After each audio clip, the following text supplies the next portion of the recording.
আমার গৌসে পাক মহিউদ্দিন আব্দুল কাদের জিলানী রাহমাতুল্লাহি তাআলা আলাইহি সুন্দর ভাবে ওই ঈশায়ের সঙ্গে আপনার চলতে আরম্ভ করলেন। পুরনো কবরস্থান গোরস্থান পৌঁছে গেলেন। গৌসে পাক মহিউদ্দিন আব্দুল কাদের জিলানী রাহমাতুল্লাহ আলাইহিকে বলছেন, হুজুর এবার আমি গোরস্থানে এসেছি, কবরস্থানে এসেছি, এবার আপনাকে একটা কবর আমি দেখাবো। হুজুর গৌসে পাক মহিউদ্দিন আব্দুল কাদের জিলানী রাহমাতুল্লাহ আলাইহিকে একটি কবর দেখাতে আরম্ভ করেছেন। হুজুর এই দেখেন আমার আঙ্গুলের দিকে তাকানো, এই দেখেন এটা একটা কবর, এই কবরে একজন মানুষ শায়িত আছে, মানুষ শুয়ে আছে, মানুষ মরা মানুষ আছে। হুজুর গো আপনি যে জীবিত করবেন বলেন, এই কবর থেকে আমাকে জীবিত দেখান। এমন পুরনো কবর যে কবরের চিহ্ন পাওয়া যায় না বাবা, চিহ্ন পাওয়া যায় না। দেখবেন আমরাও কবরস্থানে যাই, কবর জিয়ারত করতে যাই, কবর জিয়ারত করতে গেলে কি দেখতে পাওয়া যায়? নতুন পুরাতন বিভিন্ন কবর আমরা নিজের চোখে দেখে, কোনটা সুন্দরভাবে আপনার কবর উঁচা হয়ে আছে, কোনটা ভেঙে গেছে, কোনটা একদম খালি হয়ে গেছে, নিচ পর্যন্ত দেখা যায় বাবা। জীবন ভাইরা মনে হচ্ছে কোমর পর্যন্ত নেমে যাব, এখনো সব ফাঁকা আছে, এমনও আছে। বাবা জীবন ভাইরা ওই নতুন পুরাতন কবর আমরা দেখে আসে আর জিয়ারত করে কোরআনের আয়াত পড়ে দুরূদ শরীফ পড়ে দোয়া করে চলে আসে। আমার গৌসে আজমকে এমন একটি কবর দেখাচ্ছে না বাবা, যে কবর সরজমিন হয়ে গেছে, সরজমিন হয়ে গেছে, এই কবর চিনতে পারা যায় না। আমার গৌসে পাক মহিউদ্দিন আব্দুল কাদের জিলানী রাহমাতুল্লাহ আলাইহি বলেন, এ বাবা শুনো শুনো শুনো শুনো,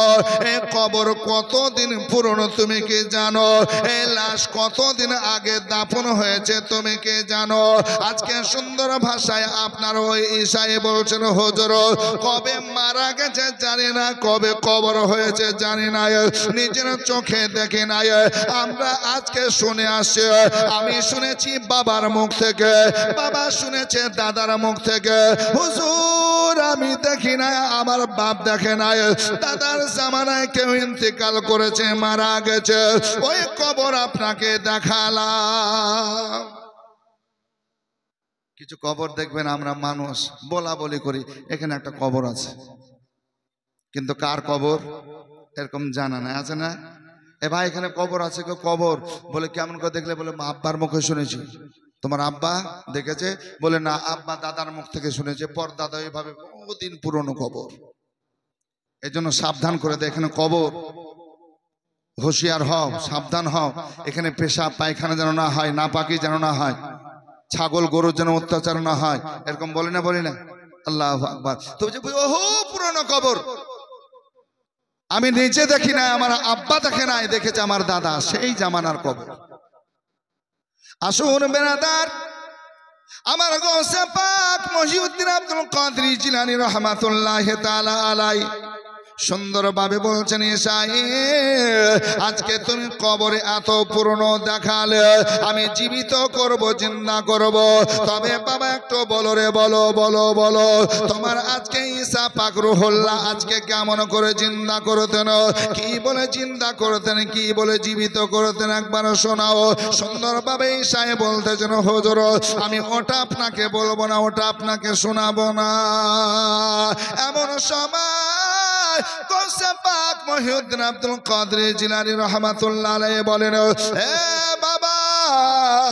যদি তুমি না শোনাও কেমন করে জানবো কেমন করে জিন্দা করেছিলেন, কিভাবে জীবিত করেছিলেন?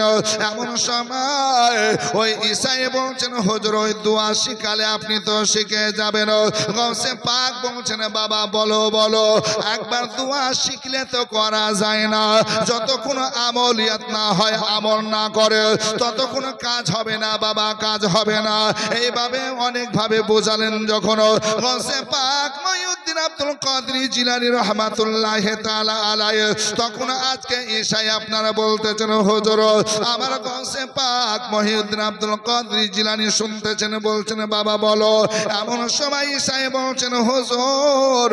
আমার ঈসা রুহুল্লাহ ঈসা পয়গম্বর ঈসা নবী জীবিত করতেন জিন্দা করতেন কি বলে কুম বিইজনিল্লাহ আল্লাহর আদেশে আল্লাহর হুকুমে জিন্দা হয়ে যাও আল্লাহর আদেশে জীবিত হয়ে যাও যখন এটা বলেছেন বেরাদার আমার কাছে পাক মহিউদ্দিন আব্দুল কাদের জিলানী রাহমাতুল্লাহ আলাইহি বলেন এ বাবা শুনো শুনো আমি আব্দুল কাদের জিলানী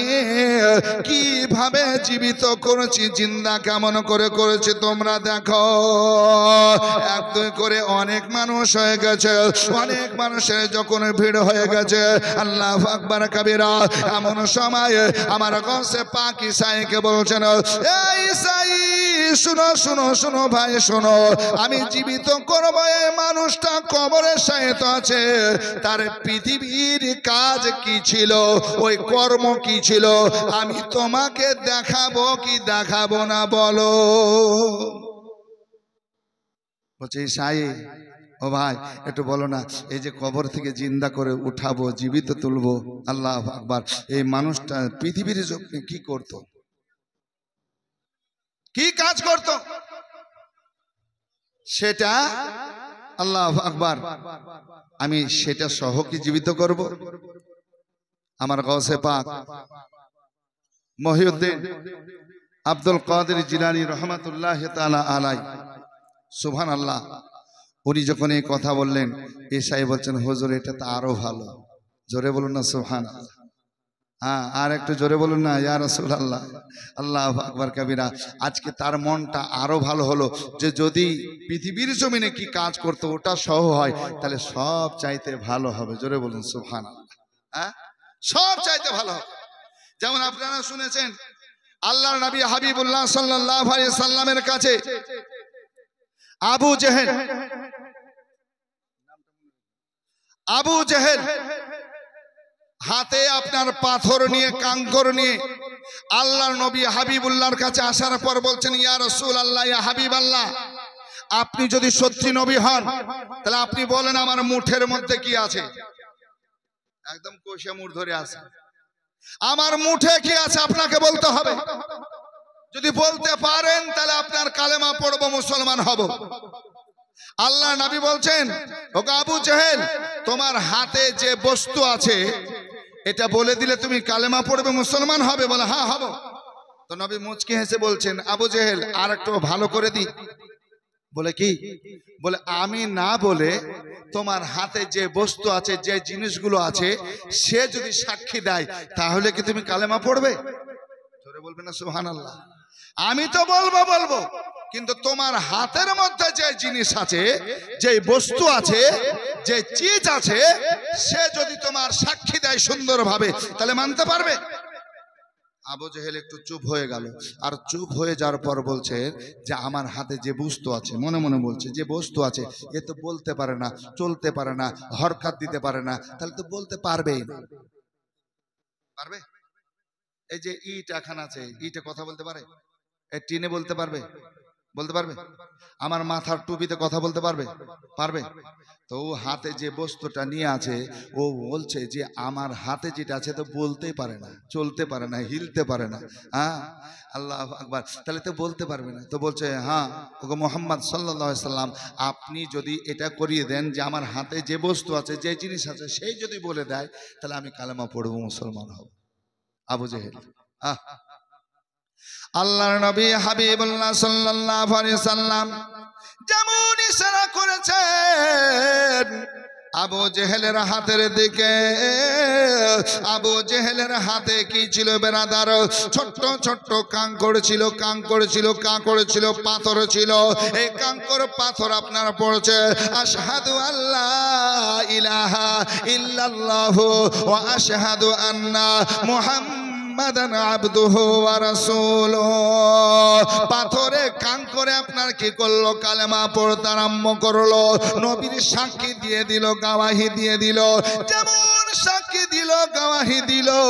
আল্লাহু আকবার কাবীরা এমন সময় আবু জেহেল কি করলো ওই হাতের কাঙ্কর ফেলে দিল হাতের পাথর ফেলে দেওয়ার পর বলছে আমার হাতেই তুই পাথর আছিস আর নবীর গুণগান করছিস আমি হতে দেব না পাথরকে ছুঁড়ে ফেলতে আরম্ভ করলো